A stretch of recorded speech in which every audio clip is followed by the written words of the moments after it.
जुलूस के अंदर में लाठीचार्ज हो गया था और जयप्रकाश जी ही बच गए थे, उनके ऊपर भी पड़ने ही वाली थी। मैं वहीं पे पास में ही था। सर यहाँ पे एक सवाल पूछना चाहूँगी जी। आपसे। जेपी आंदोलन का हिस्सा आप रहे हैं और जेपी मूवमेंट ने देश को कई सारे दिग्गज नेता दिए हैं। सीएम नीतीश कुमार हो, लालू यादव हो, रामविलास पासवान जी हो। नीतीश कुमार आज गद्दी पर विराजमान है, लालू यादव विराजमान हो चुके हैं। आपने कभी नहीं सोचा कि राजनीति में आपको आना चाहिए? सुशील मोदी जी हों, अश्विनी कुमार चौबे जी हों, नीतीश कुमार जी हों, सबके साथ काम किया हुआ है उस समय में, सबके साथ वो तो कभी किसी पार्टी की तरफ से आपको अप्रोच नहीं आया? नहीं। आप यहाँ तो कुछ छिपा रहे हैं।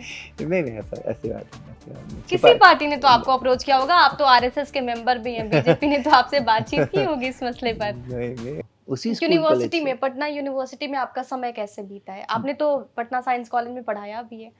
हाँ, हाँ, तो जब मैंने अपना बैचलर्स हुआ, बैचलर्स के समय में वो 1974 का युग था। जयप्रकाश जी के नेतृत्व में संपूर्ण क्रांति आंदोलन जोरों पर था।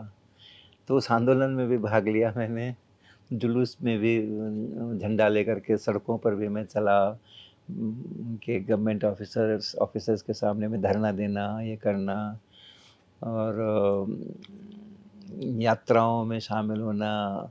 जयप्रकाश जी के जुलूस के अंदर में लाठीचार्ज हो गया था और जयप्रकाश जी ही बच गए थे, उनके ऊपर भी पड़ने ही वाली थी। मैं वहीं पे पास में ही था, उन्हीं के गाड़ी के पास में था जुलूस के अंदर में। फिर वहाँ से वो सबको डिस्पर्स होना पड़ा। फणीश्वर नाथ रेणु को लगी थी चोट, उनके माथे से खून बह रहा था। मैं और वो साथ-साथ फिर उनको मैंने पूछा कि आपको मैं क्या असिस्टेंस करूँ? तो रेणु जी ने कहा कि नहीं कोई बात नहीं है, मैं ठीक हूँ और मैं चल रहा हूँ और मैं यहीं पे पास में मेरे रिलेशंस हैं, आधे किलोमीटर पे मैं चला जाऊँगा, आप चिंता ना करो। तो उन सब में भी मैंने हिस्सा लिए। उन समय में उस चक्कर में हमारा जो एग्ज़ामिनेशन था वो 2 साल डिले हुआ। सर यहाँ पे एक सवाल पूछना चाहूँगी जी। आपसे। जेपी आंदोलन का हिस्सा आप रहे हैं और जेपी मूवमेंट ने देश को कई सारे दिग्गज नेता दिए हैं। सीएम नीतीश कुमार हो, लालू यादव हो, रामविलास पासवान जी हो। नीतीश कुमार आज गद्दी पर विराजमान है, लालू यादव विराजमान हो चुके हैं। आपने कभी नहीं सोचा कि राजनीति में आपको आना चाहिए? नहीं, नहीं। क्यों? जो ये एजुकेशन का फ़ील्ड था ना, उसके साथ मेरी मेरे तार बहुत गहरे जुड़े हुए थे, इसको तो छोड़ना ही नहीं था। पॉलिसी मेकर हो जाते तो एजुकेशन में और अच्छा काम करते। नहीं, पता नहीं, पता नहीं। लेकिन हाँ, आंदोलन हो रहा था, उसका लॉजिक समझ आ रहा था। बिहार में बहुत करप्शन था। बिहार की जो सरकार थी उस समय की, वो उस करप्शन पे कतई ध्यान नहीं दे रही थी। तो ये सब मिल कर के एक जो सिचुएशंस को एनालाइज़ करने की बात थी, वो थी आज भी है, पहले भी थी, शुरू से थी। तो उसके कारण से समझ आया कि नहीं ये आंदोलन होना चाहिए। भाग लिया।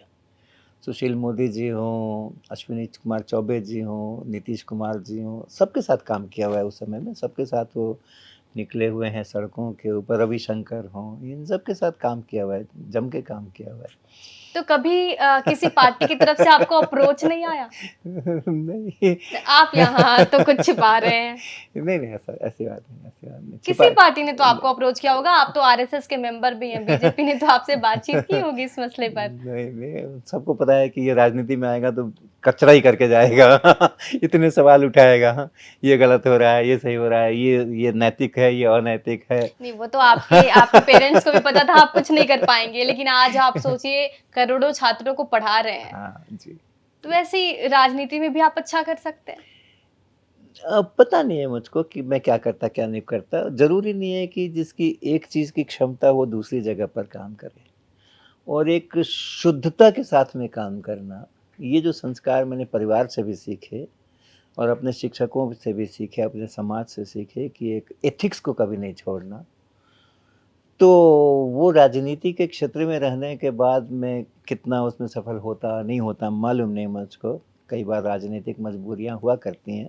हुँ। लोग शुद्ध हृदय से भी काम करें तो भी फिर उनको कुछ तो दाँव-पेच करने पड़ते हैं। नहीं तो फिर अरविंद केजरीवाल वाली हालत हो जाती है। आप कह रहे हैं कि उस समय गवर्नमेंट अच्छा काम नहीं कर रही हाँ, थी। हाँ, अभी बिल्कुल, बिहार में बिल्कुल। हो रहा है डेवलपमेंट? नीतीश कुमार जी सत्ता में हैं। मैं उसके बारे में ज़्यादा टिप्पणी नहीं करूँगा, लेकिन परिवर्तन हुआ था, अच्छा खासा परिवर्तन हुआ था जबकि लालू प्रसाद जी का युग जो है वो एक बार को ठहरा था और उसके बाद नीतीश कुमार जी का युग शुरू हुआ था जिस समय में वो 2005। हाँ जी, वो ट्रांज़िशन तो बहुत शार्प है। हुँ। वो ट्रांज़िशन बहुत शार्प है, करप्शन के ऊपर रोक लगी थी और सबसे बड़ा जो एक लॉ एंड ऑर्डर का प्रॉब्लम था, उसके ऊपर बहुत अच्छा परिवर्तन हुआ था। और जो डेवलपमेंट की बात है, छोटे-छोटे गाँव में मैं आरा और बक्सर के बीच में एक गाँव में गया था, काफ़ी दूर पैदल चल कर के जाना पड़ा था। उसी सब समय में आईआईटी में आ चुका था मैं। तो वहाँ पे वो जब मैंने देखा कि अच्छा नालियाँ बन रही हैं, तो लोगों से पूछा कि अच्छा इसके पहले क्या होता था?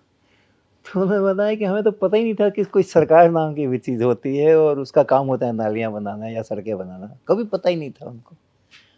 उनको था कि बस ऐसे ही जैसे जंगलों में लोग रहते हैं, यहाँ रहते हैं हम लोग अपने-अपने घर बना लिए हैं, जिधर पानी जा रहा है जिधर कोई अवेयरनेस नहीं थी उस समय। उनको पता ही नहीं था, कोई आया ही नहीं था उनके गाँव के अंदर में हुँ। सरकार की तरफ। तो पता चला अच्छा ये सरकार बदलने के बाद इस तरह का विकास छोटे गाँवों तक भी पहुँचा है। तो वो सब बिल्कुल उस समय में एक अच्छा-सा परिवर्तन ज़रूर दिखाई पड़ा। लेकिन अब सरकारें हैं, बहुत तरह की समस्याएँ उनको भी आती हैं, राजनीति है, विपक्ष है, पक्ष है, दाँव-पेंच चलते रहते हैं। तो मेरा क्षेत्र मेरे पसंद का क्षेत्र नहीं रहा। लेकिन पटना से ज़्यादा आपको ये जान कर के अच्छा लगेगा कि वहाँ तो जेपी आंदोलन में भाग लिया सो लिया। जब एमएससी करने के लिए उसी के तुरंत बाद मैं आईआईटी कानपुर में एडमिशन हुआ 2 ईयर एमएससी के लिए, तो उस समय में इमरजेंसी लग गई। जब मैंने एडमिशन लिया था उसके ठीक पहले लगी थी, 25 जून को लगी थी इमरजेंसी 1975 में, जुलाई में हमारे एडमिशन्स वहाँ हुए थे। तो पूरा जो मेरा फर्स्ट ईयर है और सेकंड ईयर का भी काफ़ी सा हिस्सा, वो इमरजेंसी के काल में गुज़रा है। और उस इमरजेंसी के काल में हम लोगों ने आईआईटी कानपुर के छात्रों ने जो एक दूसरे को नहीं जानते थे, अलग-अलग जगहों से लोग आकर के एडमिशन लेते हैं, लेकिन फिर भी हमने गुपचुप ढूँढ-ढाँड करके और लाइक माइंडेड पीपल को पकड़ लिया और हम लोगों ने एक 60-70 स्टूडेंट्स का हमारा ग्रुप बना और हम लोग हर एक सैटरडे संडे को जब क्लासेस नहीं होते थे तो हम लोग गाँवों में जाया करते थे ग्रुप बना-बना करके 3 लोग इस गाँव में। पता भी नहीं था वहाँ के गाँव, वो अपना शहर थोड़ी अपना इलाका नया तो था नहीं। बिल्कुल। हुँ। तो जो हमारे गार्ड होते थे हॉस्टल के अंदर में, सुरक्षाकर्मी होते थे, मेस वाले होते थे, कपड़े धोने वाले आया करते थे। उनसे पूछ-पूछ करके कि कौन से गाँव, किधर का रास्ता, वहाँ कैसे लोग रहते हैं, ऐसा-वैसा। तो उनको तो हम लोग ऐसे ही जैसे सामान्य बातचीत में हम पूछ रहे हैं वैसा करके कुछ वहाँ की ज्योग्राफी निकाला करते थे कुछ।